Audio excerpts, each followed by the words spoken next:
Salut les Wargamers, c'est Ivy de French Frame Show, votre prochaine chaîne de rapport de tuto et live peinture. Aujourd'hui, je suis en compagnie de Pride pour lancer la série de vidéos Commencer Warhammer Age of Sigmar, puisqu'on est dans une super période pour ça et on va s'intéresser au Stormcast éternel.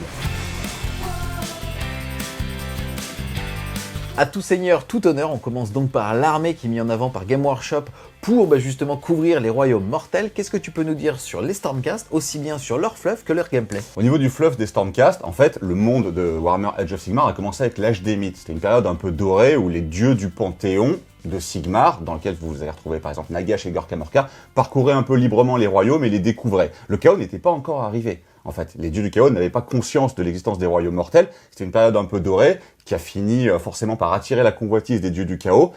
Donc l'âge des mythes s'est terminé, l'âge du chaos a commencé. Forcément, le Panthéon a implosé, Nagash a trahi Sigmar, et Sigmar, qui n'avait pas encore d'armée pour lutter contre le chaos, s'est barricadé en Azyr, donc le royaume céleste, a fermé les portes, a abandonné les royaumes aux mains du chaos, et a réfléchi à la création d'une armée pour prendre en fait sa revanche sur les dieux du chaos.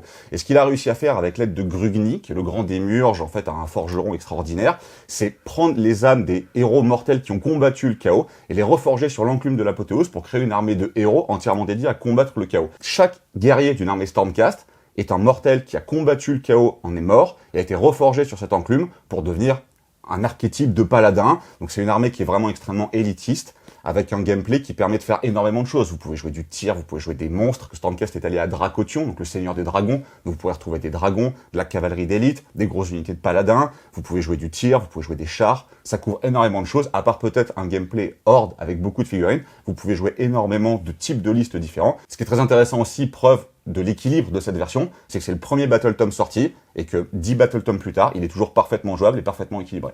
Yes, c'est exactement ça en fait, c'est que tu vas pouvoir faire tous les styles de liste que tu veux, ça va juste dépendre de ta collection, de ton humeur, et aussi de la méta, ça c'est super important. On est donc sur une super armée pour commencer Warhammer Age of Sigmar, puisque quelle que soit la période dans laquelle on va s'y mettre, quel que soit finalement le moment sur l'espérance de vie d'une édition, et ben justement ils auront toujours leur place. Finalement, le seul côté où ça va un petit peu pêcher, c'est au niveau du modélisme, puisque même si on est sur des figurines magnifiques, sur une armée qui coûte pas si cher que ça pour se lancer, puisqu'il y a un marché de l'occasion qui est énorme, puisque c'est présent depuis la première édition de Warhammer Age of Sigmar, et c'était dans toutes les boîtes de base, donc en fait on peut retrouver des kits super intéressants.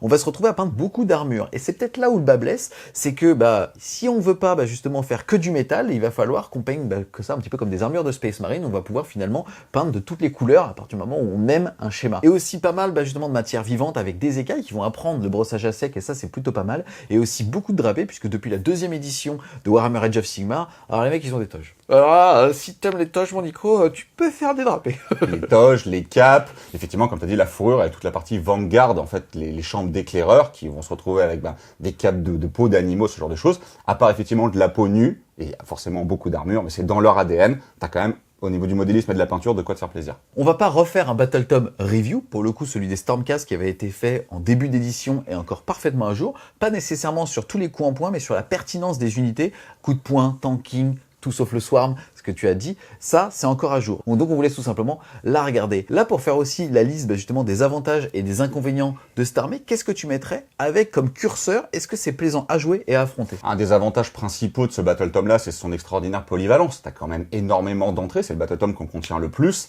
C'est une armée qui est quand même relativement solide, donc en plus elle se prête, on va dire... C'est le plus lourd? Comme toi. C'est le plus elle lourd. Se prête à un... Oui, lourd aussi comme toi. Elle se prête à un apprentissage en fait.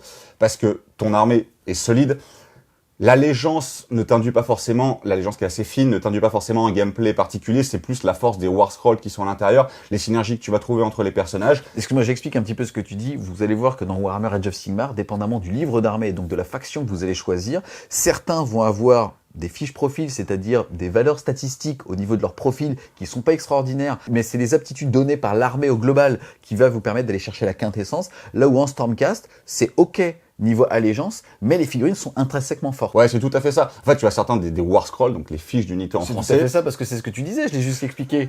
C'est facile, hein. Parmi, on va dire, les plus stables du jeu. Alors, même s'il y a eu quelques FAQ sur les unités qui étaient peut-être un peu trop fortes, qui ont été ramenées au niveau des autres. Donc, encore une fois, tout est parfaitement jouable dans ce Battle Tome-là. T'as beaucoup d'unités qui sont très solides. très mobile, capable de tirer très bien, t'as des gros monstres, t'as des très bons magiciens, t'as des bons prêtres aussi, beaucoup d'armées n'en ont pas. Tu as accès à tous les sorts persistants, tu peux aller chercher de l'alliance dans pas mal de battle tomes aussi intéressants, parce que comme c'est, on va dire un peu, les sauveurs des royaumes, tu peux t'allier avec aussi beaucoup d'unités, donc t'as une énorme polyvalence. Ce qui rend aussi très intéressant ta collection sur le long terme, l'évolution de ta liste ou même l'évolution de ton niveau. Et si en fonction de ton humeur, tu as envie de jouer des armées de chars ou de cavalerie, tu peux. Des armées de monstres, tu peux. Des armées de tir, tu peux. Des armées, on va dire, un peu d'infiltration, tu peux aussi avec les fameuses chambres d'avant-garde.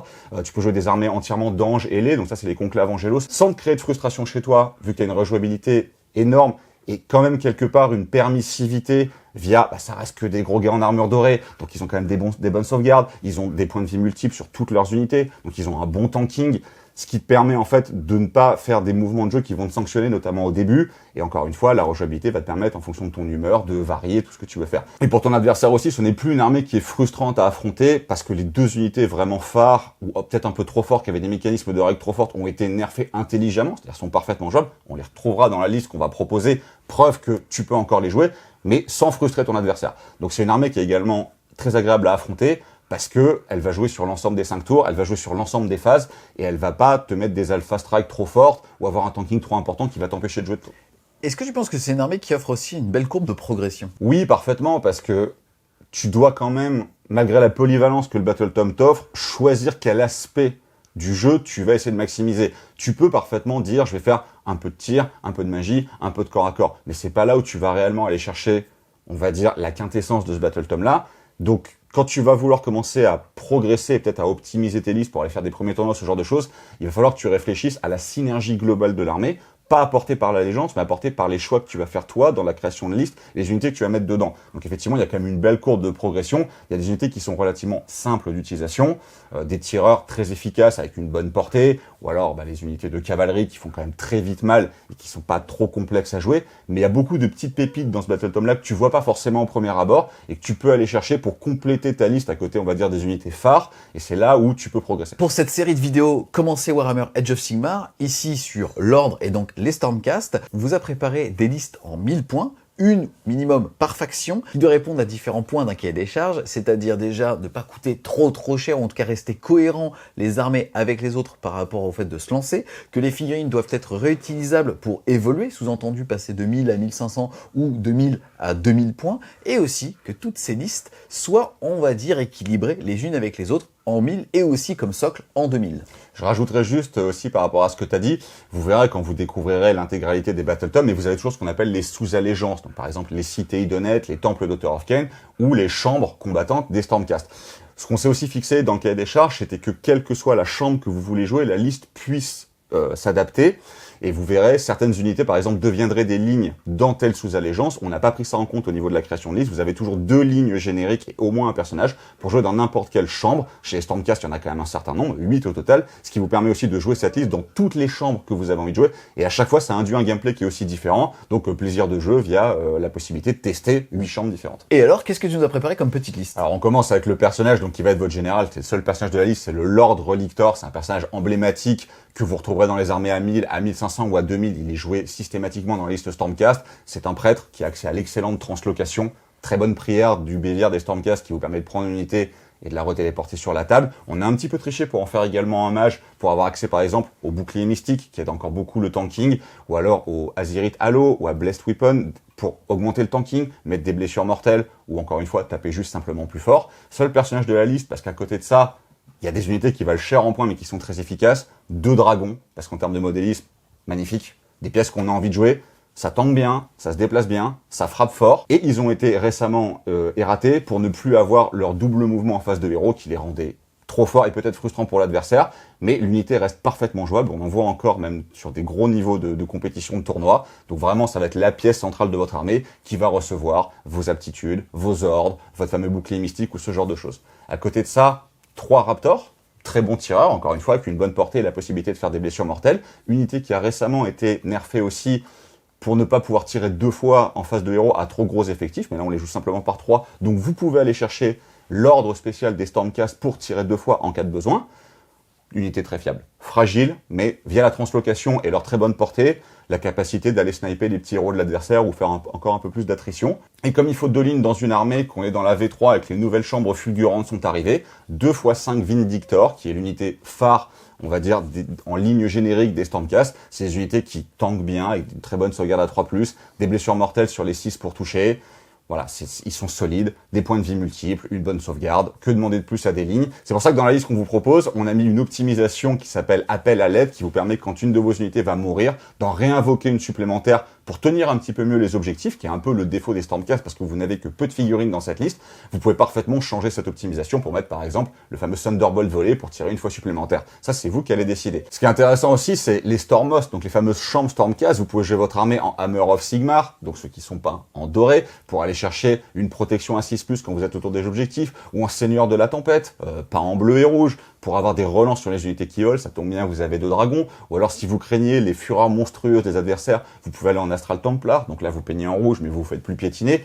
La liste, en fait, n'induit pas un gameplay spécifique. Vous pouvez aller dans toutes les chambres, ce qui vous donne aussi beaucoup de rejouabilité. Yes, pour aussi parler justement de la liste des achats, ça permet de se lancer dans Age of Sigmar avec une collection très importante pour pas super cher, puisque en gros on utilise le Start Collecting Stormcast Éternel de Rage Thunderstrike, qui était en fait la partie de la boîte de la V1 de Warhammer.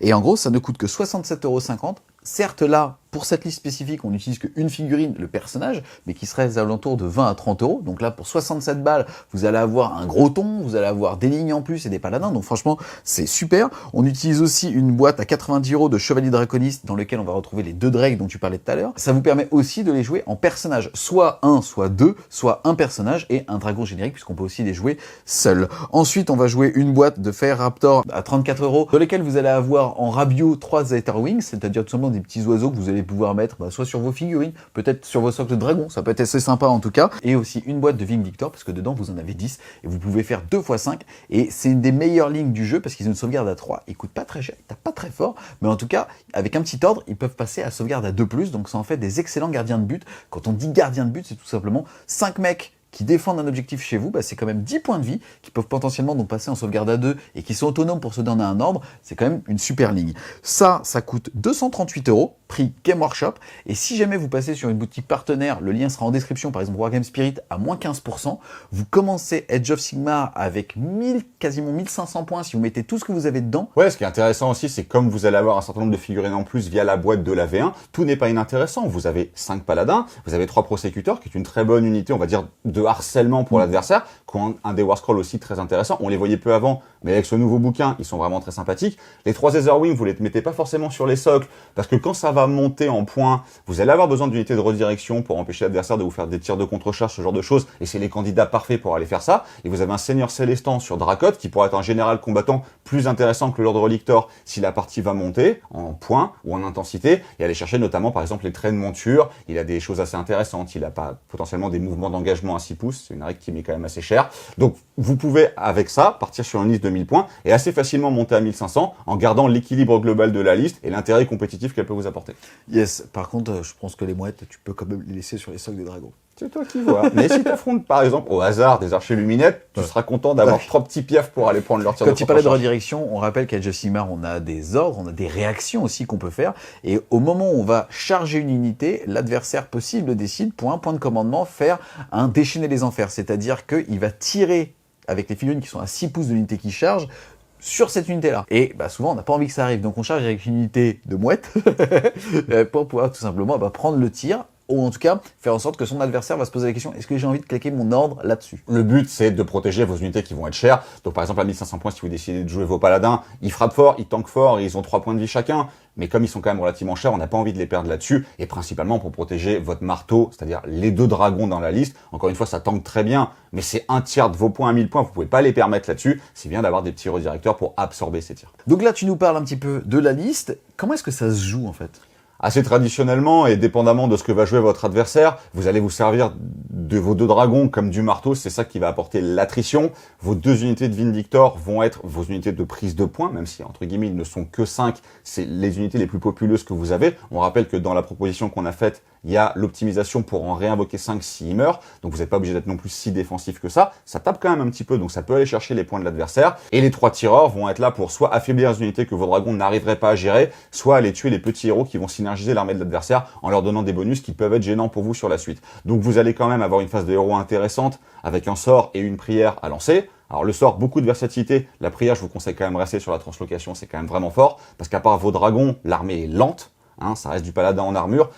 Faites attention à ne pas perdre ce personnage, essayez de le cacher derrière les décors ou de le laisser au moins à côté des Vindictors pour qu'il bénéficie de la règle. Attention messire, donc -1 pour toucher si l'adversaire vous tire dessus. Utilisez les snipers pour, encore une fois, tuer les héros de l'adversaire et utilisez la translocation pour les repositionner si l'adversaire fait comme vous et cache ses personnages, on va dire totem, donc qui apportent des buffs. Et se servir des dragons pour aller cibler l'unité vraiment dangereuse de votre adversaire, parce que sur une bonne charge de ces gars-là, ça fait quand même relativement mal. Eh ben écoute, c'est parfait. En gros, Stormcast, c'est une super armée pour commencer Warhammer Age of Sigmar, aussi bien sur justement la progression qu'on va avoir sur le contrôle des bulles, c'est-à-dire comment est-ce qu'on va intellectualiser ces mouvements pour se dire, attends, au tour prochain, je vais quand même avoir ma phase de héros dans laquelle je vais pouvoir faire des prières, des sorts. On va avoir aussi avec la liste dont tu nous as parlé, justement une belle vision de ce qu'on appelle la macro-gestion, c'est-à-dire la gestion de mes ressources avec mon marteau, mon enclume, et quand même une enclume que je peux utiliser un petit peu comme un marteau, et aussi des tireurs, et aussi en termes de modélisme, et franchement, 2 beaux dragons, 2 x 5 mecs qui vont nous permettre aussi justement de nous faire les dents